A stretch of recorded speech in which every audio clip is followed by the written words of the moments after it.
some light on the girls' basketball here in Northeast Ohio because it's needed and it's well deserved by our girls. And they said yes. I said okay. I called, set it up, and here we are. So I appreciate all these guys and young lady for helping me out, not assisting me, but supporting me in this. And we're ready to go. And definitely, I'd like to thank you all too, because I know, especially at this time of year, spare time is not at a premium. So Absolutely. I know you've got practices and things to run, scrimmages and all of that. So again, thanks for being here with us. Coach, let's start with you as we look to this season. Last year, 22-4, broke a lot of records as a team, did big things here for Brush High School. Started out 12-0, I believe, if I remember right, 14-1. Things were really rolling last year.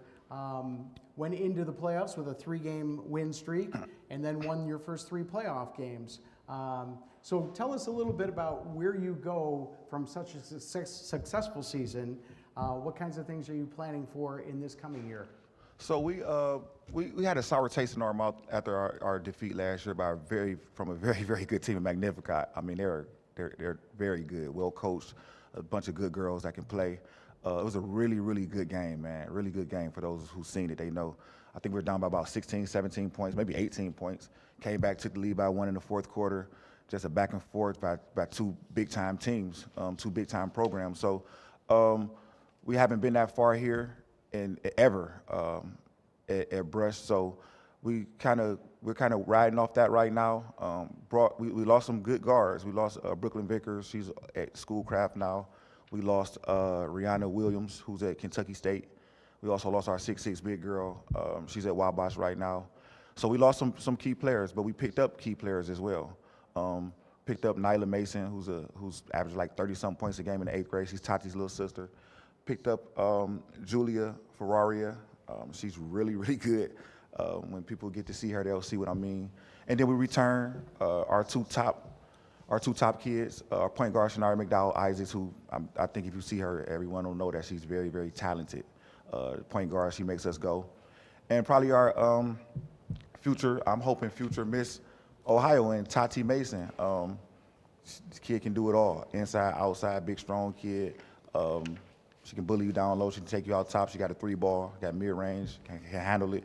Great defense, defends, rebounds. So we have those 2 kids along with Jakaylin Brown, 6'4" in the middle. We have Kiera Shields, who was voted she's our senior, one of our 3 seniors actually. She was voted as a captain yesterday. She'll be starting in the starting lineup with those other 4 big-time kids. So we have our 6th man, Samaya Lyles, point guard coming off the bench, who will probably start anywhere else other than here. She's very, very good. We have Nyree Johnson. And we have some younger kids that's coming up from the JV level. I got about 3 or 4 from JV that have developed, and they're pretty good. So I think we're going to be ready to go. I'm happy about what's going on. We had a great summer, played in about 7 or 8 college shootouts. We played at Cedar Point, and we did really well.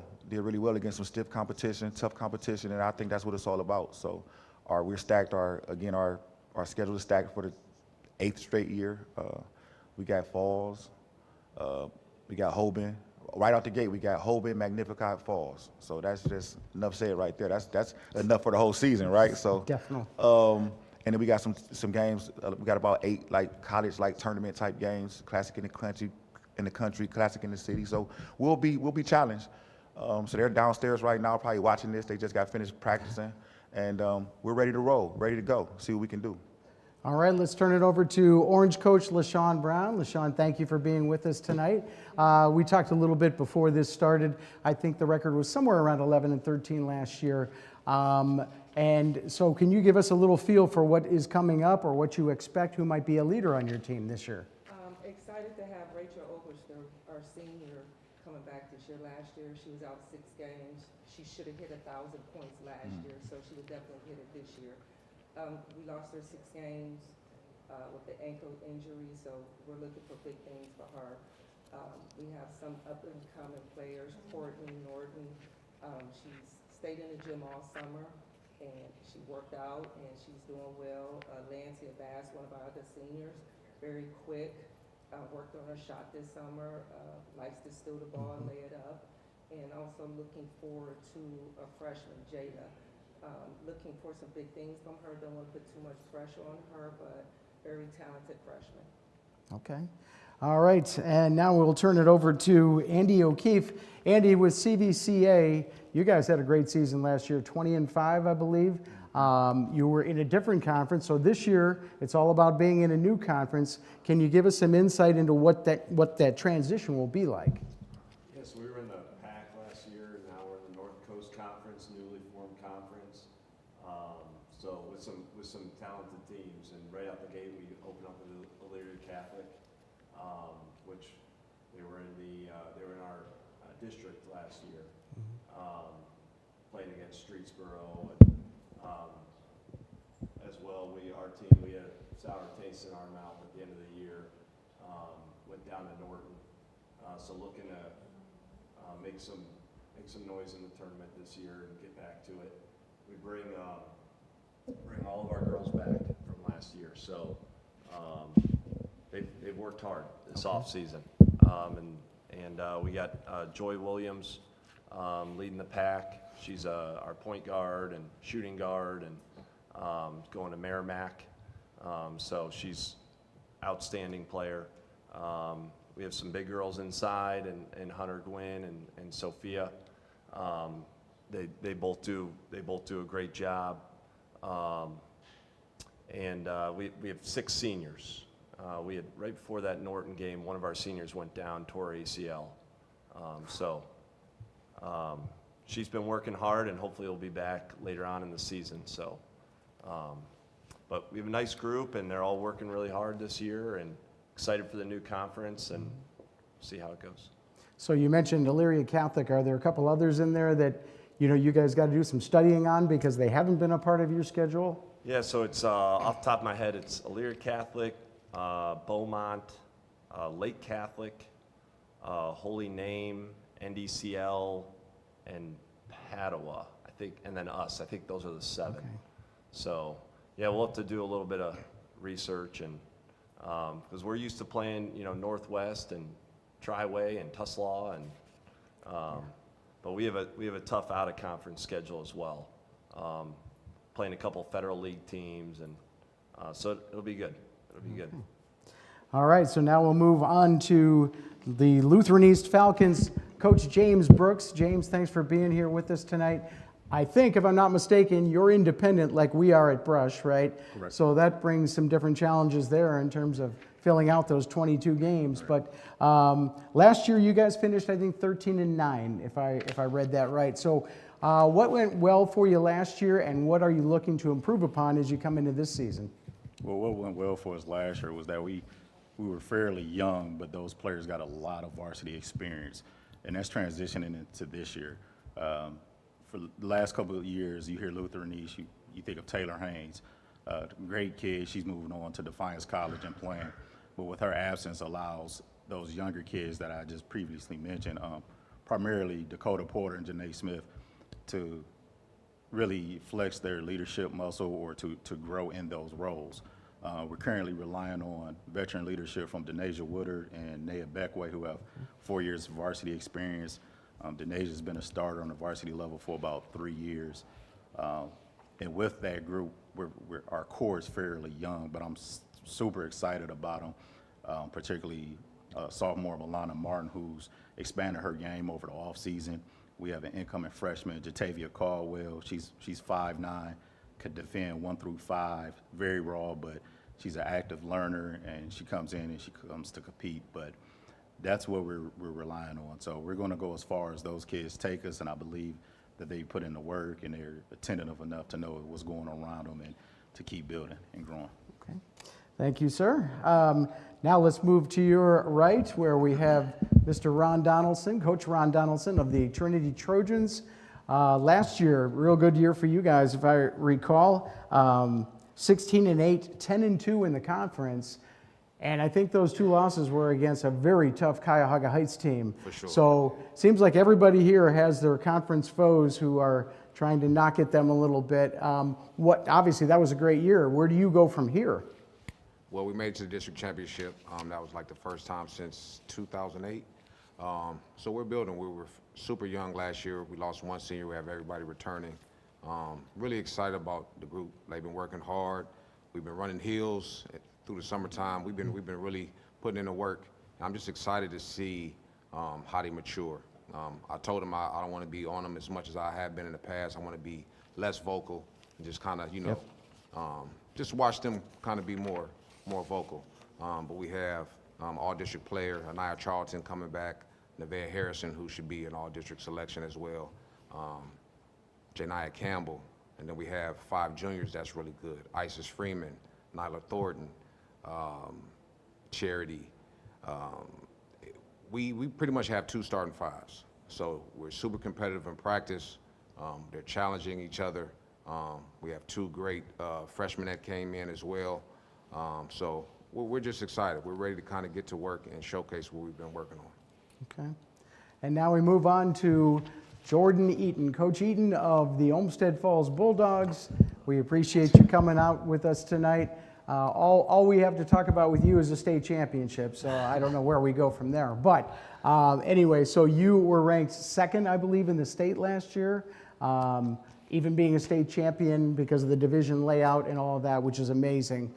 And the thing that I liked about it was the year before you were runner-up, and you came back to finish the job. So now that you are at the peak, what do you do to coach this team and to show them how much this year and is so different than last year?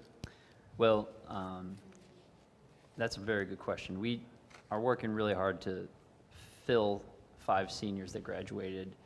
They were really great communicators, and we're working at that right now. And we're not far away, but we're definitely emphasizing that right now and trying our best to just become a better group overall when it comes to, being organized and communicating with each other in practice, and then obviously in scrimmages right now. So overall, I really like the group. We have 10 dressed on varsity right now, which is a little bit lower than we normally have, but all 10 of them are kids we really, really like. And they're growing every single day. And our volleyball team made a great run in the tournament, and they were able to get to the regional final, and that just ended Saturday. So 4 of our players, 4 of our 10 were on that team. So we got them all back this week. So it's kind of like our first week, and we're a little rough around the edges at the moment, but we're really working to smooth that out. And the group has a lot of potential, definitely. And it's going to be up to them as whether or not they're going to achieve that. And us, our coaching staff believes that we could be extremely good and we could be elite, and we just have to work as hard as we can to get there. From a non-coach, which is what I am, I have to ask you this question. Now that you've climbed the total summit and reached the top, how do kids react to that today? Are they hungry for another championship, or do you feel like they could possibly become a little pacified with that? Well, they better be hungry for another one. I believe we are. The team that was able to win last year trusted a lot of things, even when they didn't seem like they were working. So there's 5 girls back from that team who played a lot of minutes last year, 3 more who were on the team in practice and really contributed in practice. And so there's a large group of them that know what it takes, and I believe they have the ability to trust each other, and they've seen that trust pay off, even in times when, they're like, Coach, this isn't going so well. So overall, I think they're really hungry.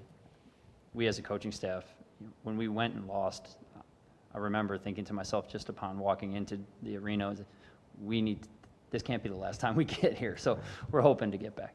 Okay. And now we turn over to Kevin McNamara. Coach, you are in an interesting situation. You finished, I think, right around 500 last year, if I remember right, but you're in a tough conference with, I think, both of these gentlemen, right, are in that conference. So you have your work cut out for you. What are the types of things you're trying to focus on while knowing there's great competition out there against you? Yeah, some people get the choice of who they get to play, and I get to play these guys 4 times. Last year we took our lumps in the first half of the season. I started 4 freshmen, and we had lost games probably by an average of 20 to 25 points a game. In the second half of the year, after Paul beat me by 30, we were winning it by 4 at halftime. And so I think the area of growth that we look for, while we didn't get that game, it was a marked measurement for us to take that last year's challenge of just get better every day. And there's no question about going into the playoffs, we felt that we were more in control of who we were than we were in the beginning of the year.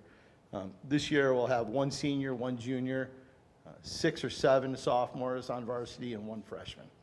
So again, you know, the core of our kids seem to be younger, and it has to come with the same sort of, we don't get a choice of who we get to play, but when we did choose outside the conference this year, we're playing in the Classic in the country, lucky enough to get in there. We're playing Toledo Notre Dame. You know, we've got some challenges locally and into our schedule across the board from Brunswick and Westlake, who have some nice teams, to where, you know, we are not looking just to get that win. We're looking to continue to advance. So we're a lot farther ahead than we were last year, and our goal is to be better by the time we're finished. All right, thank you, sir. Coach Paul Apple of Avon Lake, welcome here. Thank you. 19-5 last year, I think, 11-3. Obviously, we've talked a little bit about this conference already, but I would like to have your thoughts on where you go from here. I think you ended up 12th in the state, something like that. Great resume coming into the season. Are the players looking forward to seeing if they can raise that bar even a little higher? Yeah, we had a very solid year last year. Really played well in some big moments. We're able to win some big games, but like anything, we always want to achieve more. And I think, you know, we're returning 4 of our top 6 who were big minute people for us last year, and I've seen, you know, we had two seniors this year who a year ago didn't express much interest in playing college basketball, and over the last 12 months have changed and are looking to do that. And that's inspiring and exciting for them, of their interest in everything, and it's helped push our team forward. We have a very good sophomore class who's kind of making their way up to the varsity level of committed kids. So we're excited to see the energy that we've had so far in the gym. But you know, it's November 7th, 8th, whatever it is. It's a long road away. So we just, like the other guys said, we just want to keep getting better, and we're doing everything we can, playing as good a competition as we can out of the league. And again, our league is always strong too. Okay. So I appreciate everybody's looking at the crystal ball to see what might be coming down the road a little bit. So I'm going to switch gears a little bit here and just ask some different types of questions. Coach Apple, we're going to kind of go in reverse order now, if you don't mind. I would like to know, when your playing career ended, when your athletic days were over, when was it and what was it that made you decide, you know what, I think I want to coach. I think I want to be associated with sports on that level? Yeah, so I kind of had an interesting path, I guess. You know, I went to college. I went to Michigan State, and I decided that I wanted to try to be the water boy for Michigan State's basketball team. And little did I know that there were 50 other guys who were obsessed with Michigan State basketball that wanted to do the same thing. So kind of from that, I didn't get that job and worked into just start working youth camps and around there. My father started an AAU program at one point, so I got back. As soon as I came back, I grew up in Westlake. I started coaching on the boys' side right away there, and I'd always coached girls AAU, and about halfway through my time at Westlake, I moved over, started doing some stuff with the girls' side, and really just enjoy it. And couldn't imagine anything else coaching-wise. It's just really fun to get to know all the kids and see the kids as they grow up and get older and develop and keep those relationships. And now that you've been at this for a while, what is it that you think makes for a good, solid basketball coach at the high school level, but maybe anywhere? Yeah, I think at the high school level and every level, you have to enjoy working with kids. You gotta really love going to practice every day. I mean, that's the numbers in basketball are probably dropping a little bit, and I think part of it is we start October 25th, and so you're going through from October 25th until middle of February into almost March at times. That's a lot of times where you're getting to school and then you leave school after practice. It's dark outside, and so you have to bring that energy every day. And you got to create an environment that kids enjoy coming to. Those are really important things. There's a lot of options for kids to do nowadays, and you got to just make it fun, and you got to have fun yourself with them. And that's really the biggest thing. And then just building relationships and working with the kids to find out how we can help them achieve their goals together, because our biggest goal is for them to achieve their goal, whether they're on the court or off the court. Very good. Coach McNamara, my question for you would be, in terms of your strengths as a coach, what do you think your biggest strength is that you bring to the job that you now have? Yeah, I think any team has a coach that team reflects who the coach is. Some guys are more laid back. I'm more of an intense guy. I'm going to bring that energy. I'm going to preach to bring the energy. I think for us, being a smaller team, younger team, that we have to play physical and fast. And I don't represent either one of those fast or physical modes right now. But when I was in high school, I was that kid who averaged probably 2 points a game. But I got it every rebound, every loose ball, set every screen. Guys like Eaton loved me because I'd set them up for success all the time. And I think that's what you got to do. But if you get to embrace and live your culture, and for us, we have different things that we talk about every year and how it reflects. And I take these in my everyday life. And outside of high school basketball, I'm very fortunate to be surrounded by some serious young women who want to play basketball. And I've gathered and learned from them as much as I hope that they have taken from me. But the reality is that and one of our things that we're talking about this year is how you do anything is how you do everything. There's a great commencement speech, and it included that. And I take it away. We watch it every year. But for us, and we just spoke about it today, and I think for me as a coach in my preparation for the season, whether it's getting ready for these two or others in our conference, and then a non-conference schedule, Paul touched it. The grind is real. The freshmen hit a wall. Everybody doesn't like basketball at a certain point because it's not going their way. It's an incredibly difficult skill sport where other sports are easier to play. You don't have the physical contact, right? So I think as a coach, I got to get them to buy into what it is. And when you can motivate and then demonstrate where it can work and how it can work and how you can relate to them, that's the biggest part of, the greatest thing you can do as a coach. But for us is how you do anything is how you do everything. And for me, like I'm 57, these girls are 15, 14, we got nothing in common, right? I remember watching Paul play. His father is a friend of mine. And so I'm at the back end of what I'm doing here, but I promise you that there isn't anybody in the gym who's outworking me in the way we prep and prepare, and I think that's what I have to do for my team. So along that line then, especially with high school, teams change all the time, from when somebody's a freshman until the time they're a senior. So my question would be, as teams change in what they are specializing in, do you try to change your system to fit them, whatever they might bring to the table, or do you try to make that group year after year fit into what you'd want to play? No, I mean, you have to be a chameleon. As soon as we lose the players, we have to figure out what's best fit. We're not blessed as a team with height, so we have to be fast and physical. And the more we can get kids to adopt in, to buy into what they want to do, that can be disruptive for a team who's maybe doesn't like that type of style or tempo. And I think you have to prepare for it, right? I think the big thing for us is when we're looking and we know we have to play Falls, we have great respect. These guys are friends of mine, and I love playing against them. And it's why, because I know that they work hard and they were getting their kids ready to play that game. But I can't change who we are based upon who we're playing. I have to remain committed to understanding that I believe my experience is putting us in the best spot. Now, how we work in that and how we can compete with that, that's a whole different game. We're fortunate that we didn't lose people that'll affect that.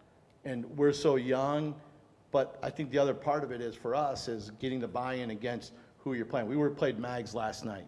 We scrimmaged them. They're huge. They have 3 girls over 6 foot who can all play. We're running our biggest girl at 5'8" on the floor. But you have to disrupt that tempo because if they're big, they're probably not fast.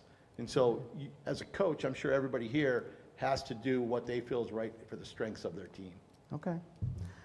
Coach Eaton, two-part question a little bit here. Number one, how do you cultivate team unity in that locker room? And also, since you have been at this for a number of years, what do you think is the most important thing about being a high school coach today as opposed to maybe a decade ago or even longer? Well, the first part, to try to cultivate team unity, all of our coaches on our coaching staff loved basketball because it was a team sport, and it was one of the ultimate team sports where everybody can contribute. So we just try to find ways to make sure everybody knows how to contribute. And sometimes that's talking to kids about roles, but other times that's talking to kids about what are you going to bring positive to practice, whatever it may be. So that's one major thing we try to do, just to make sure everybody feels involved. And sometimes it can be hard for a kid who, you know, maybe is younger or doesn't play that much to feel that involved, but we work pretty hard at helping them feel that way. And then as far as coaching now and then, well, in the past I've heard a lot that kids are different now. I don't really believe that. I think we treat kids a little bit differently, and we kind of let them off the hook on some things sometimes when we shouldn't, or we kind of accept things that we shouldn't sometimes. And if you can find the right way to hold kids accountable, you can coach basketball the same way that, you know, old school type coaches coach kids. And it's funny, we had a joke about me being old school in our practice today, so if our kids are watching, they'll think that's funny, but because they don't think I am, but it's the truth. So overall, I just think that if you stay true to who you are, you don't have to worry too much about the differences in kids anymore. As long as you always have the kids' best interest in mind, we believe that they're going to have a great experience in our basketball program. Okay. Coach Donaldson, so my question for you would be, what, if I said this right, what do you say on the first day of practice when you've got the team assembled there and you got another fresh year in front of you? Is there something you fall back on year after year, or does that change year after year? The expectations are always the same, is to be as lead as possible and to be better than last year. And just on platforms like this, I want to make sure I acknowledge certain players. Kenora Bryant, who's like one of our best leaders on our team, super coachable. I use her as a prime example on how we need to come to practice every day. She allows me to coach her hard. She listens, good body language, does everything that you want, you know, a player to be and do. Jayla Wiggins, Isabella Dorsey, Kendall Hughes, these are players that's always committed. So I make sure I give them everything that I have. And I tell them every day, like, I have to bring it no matter what I have going on in my personal life. And we all deal with things. I mean, we've had probably about 4 different instances with death, a murder, just a lot of different personal things going on. And I think the biggest thing is just them knowing that I'm there for them. And it's bigger than basketball. I know it's cliche, but it really is bigger than basketball. It's always family. I greet them every morning with, hey, family, whatever message I'm bringing them for the day. But that's, I think, the main important thing, that we're family first, then everything else will fall in line with that. We live in a culture, I think I'm right in saying this, when we all played ball, it seemed like a lot of athletes played 2, 3, maybe even 4 sports. And now it seems like we're in a much more specialized area where kids are dedicating a lot of their time to that one sport. What do you think, and what do you say to a player who might say, hey, coach, I'm involved with 2 other sports, so you're going to have to hang on for a bit? That's my entire team. We have the Division III state champion in track, Anaya Charlton. We have Kenora Bryant, who is a wrestler, and then we have like maybe 7 volleyball players. So I was a multi-sport athlete, so I'm an advocate for that, because it helps you, and you know, it all intertwines, it all helps you, and you never know what you're going to be great at. So play everything and just figure out, you know, what kind of end up working for you. Okay, let's move on to Coach. As far as your opinion of youth sports and how much they mean to a high school program, can you talk a little bit about that?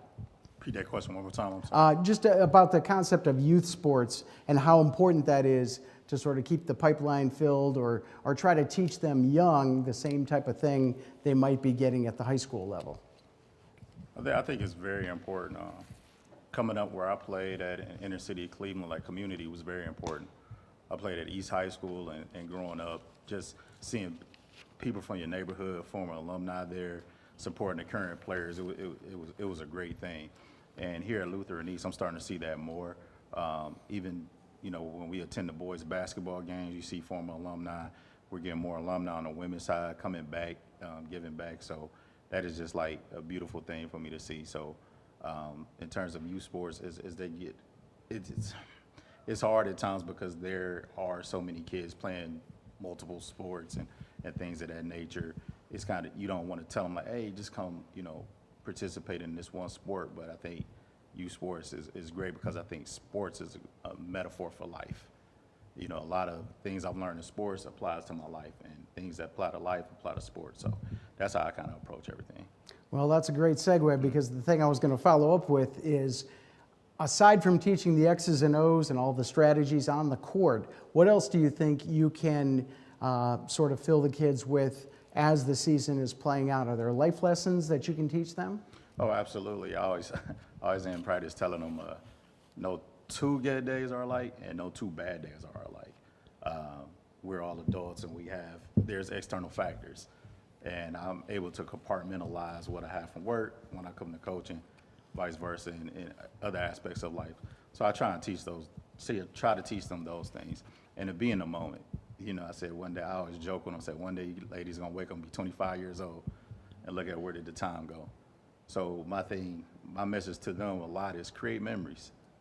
I want to see them when they're, have their families and they're professionals, entrepreneurs, or whatever their future endeavors are. They could come back and look and say, hey, at Lutheran East, remember we went on this run, remember this game, or remember the time Coach Brooks did this and this happened. And so those are the life lessons I tend to preach every day to them, like be in the moment, create memories. Okay. Coach O'Keefe, question for you would be, do you, as you look at how you prepare mentally, emotionally, spiritually for a game, is it the same attitude you take into a practice? How does that differ between an everyday practice and game night? Yeah, good question. I think it comes back to, for all of our programs, we have core values, and the things that you emphasize. For us, our 2 core values are I am third and selfless. So I am third is God first, others second, yourself third. And selfless is just living with humility, playing together, and we look for service opportunities to do as a team. Helps bond the girls, and also just takes the focus off of yourself. I think we approach every day that way in practice. We have a team talk every day, and I ask them, how you guys feeling? Are we ready to go? And then games, we have a focus for the game, and that ties into our devotional time. And I really enjoy coaching at a school where I can live out my faith. And I teach at Stowe, and I've coached at Stowe, and it's nice to be at a place where you can go and just be with fellow believers that are pursuing the same things, and so that's what we look to do. How do you handle a situation of a player, if you've ever had to do this, of a player who all of a sudden is not getting the playing time that they once did and feels that maybe they should? How do you handle that situation so that it doesn't become a distraction to the rest of the team? I think the first thing there is to understand that that's hard, and have that conversation with that player, and have that just that understanding of this is, you can't just throw at them and say, well, you just have to do it. You just have to do it for the team. This is what you do for it's hard. That's a hard thing. I mean, girls want to start. They want to play. They want to, they want to score. They want to have their name announced. They want to have their name in the paper. It's these are all human things. That it's our culture. It's, you know, things that we pursue, and it's those are, you know, winning and stuff like that stuff is pursuits, you know, and at the end of the day, it comes back to, you know, your purpose. But what is your purpose? You know, and our purpose goes back to our core values, and I think we have those conversations about roles and making sure every girl feels valued and has a role on the team. And you know, my seniors, they're doing a great job.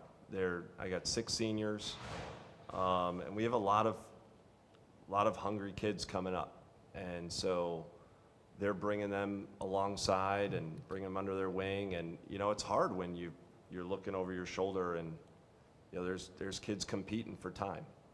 But we talk about competing to complete one another, you know, as parts of the body in the Bible, and not competing to defeat one another, because we're on the same team. So. Okay, great answer. Coach, I'd like to ask you your perspective. All of you have done a great job with the ladies' game and elevating it to never before reached levels. Last year, the Final Four came to Cleveland. Do you feel that really affected your program at all? Did it maybe boost some interest in the game at all? It was great having the Final Four and here in Cleveland. I know I enjoyed it. I think some of the girls on my team enjoyed it. And it was a great experience for me to share with them. At one point in time, I was there at the Final Four and how important it is. And going back from when I played in the Final Four to what's being seen today, and how blessed that the game has developed and the exposure that we're getting, comparing then to now, it's basically the same game. We played the same way. It's just that we're getting more exposure. And my team is also like, because I can share some of the memories that I've had. It was great for some of the girls to connect with some of the players that I played against at North Carolina, who we lost to. And also just some of the former players from around the league and players I played with during the time, you know, in college, just to reconnect with them and actually have them share stories with them.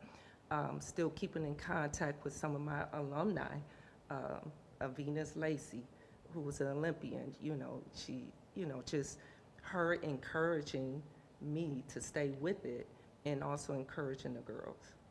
Okay. I'm going to put you on the spot just a little bit here. Can you give us 1 or 2 inspirations in the game that, as you were coming up and progressing yourself, just always were there for you to fall back upon? I go back to high school, went to Cleveland Heights, and my coach used to bring her husband and Coach Burke, and that's how far back we go.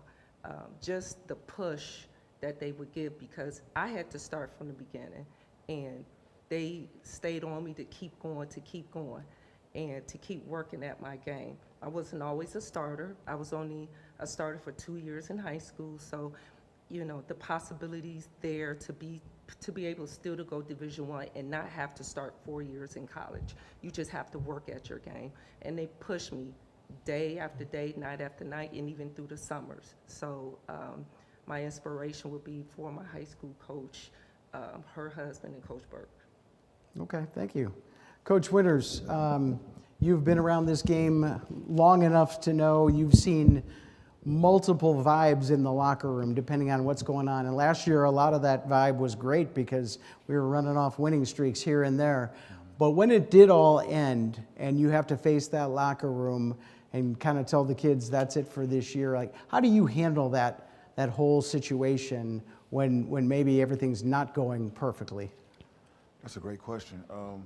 So of course every team at the end, unless you win the championship, has lost at the end, right? So unfortunately, I've not won a state championship yet, like my guy, but so I've lost my last game every single year for 12 years, right? So my thing is, now this is over. Now we're back to us being, us being people who love each other in this locker room. The love started from the beginning. The love is still here. I'm not upset. I'm not hollering. I'm not irate. I'm not mad. I'm just happy that we had this ride together. I love you. I respect you. I'm here for you. You're a senior. You're going off. I say this to my seniors a lot. It's kind of a goofy comparison, but I compare the school bus and the RTA, right? I tell my seniors they're going to get on the RTA now.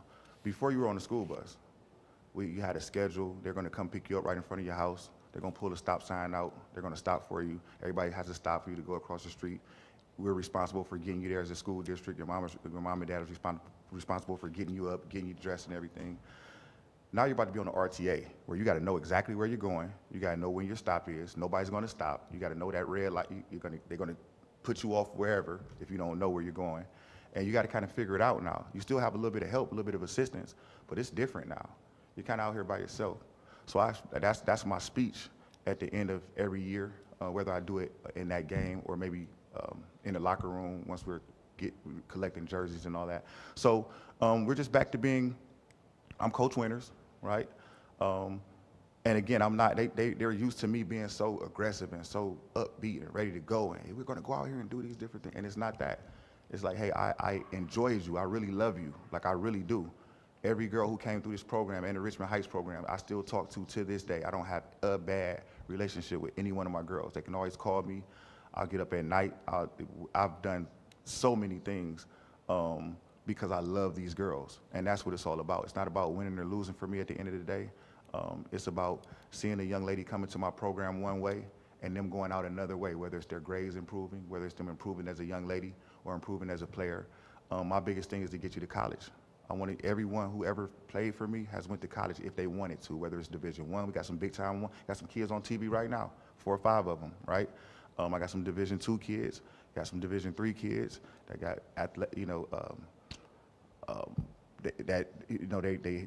their grades were great, so they were able to get in. And I had like 1 or 2 kids who didn't want to play, and they're like, "Yo, this is it. Winters ran me to death. I'm done with this. I just want to go be a whatever, and I still help them as well to do that. So that's kind of my speech at the end of the year. It's no hollering and screaming. It's just really heartfelt moment. Most of them are crying. I know it was a lot of crying last year. I never cried, but I almost did. Dr. Reed, our former superintendent, came in the locker room last year when we lost against Magnificat and told the girls how hard they played and how proud the district is of those girls. And I felt very good about that. And not for me, but I felt good for the girls. From a coaching perspective, and again, this is something I've never known, but you probably run up against it. Every team, it seems to me, has at least a couple of players who are a standout player, maybe a little bit better, a little bit of a leader, and yet at the same time, you got to treat everybody equally, or else some bad feelings can come up in that locker room. How do you handle that? It's a matter of treating them fairly but not equally, or equally but not fair. Well, not fairly. Of course, everybody's fair there, but I guess how do you handle that? That's a delicate situation, and you want to keep everyone a part of that team, but clearly some people need a little bit more of a pat on the back, and some need a little bit of a push. Yeah, absolutely. It kind of goes back to what someone said earlier. Each year is different for us. It's different. If you're going to fall behind if you coach the same way every single year. You're going to fall behind because those are not the same girls. So to answer your question, I've had a lot of that, right? I had some big-time girls here, and I had some big-time girls sitting in back of them who probably would have started elsewhere. I just said I have a point guard now who will probably start anywhere else. And she's very, very good. She's like our 6th starter. And we've had that conversation for the last 2 years, and she's okay with it. She's good with it, So I think that you have to explain. So first of all, I don't choose. You're going to choose by the way you play on the court, right? You're every day in practice, how you approach practice, what you do, your character, your personality, how hard you work, how quick you pick up things. That's going to determine if you're going to get the playing time or not. Not me.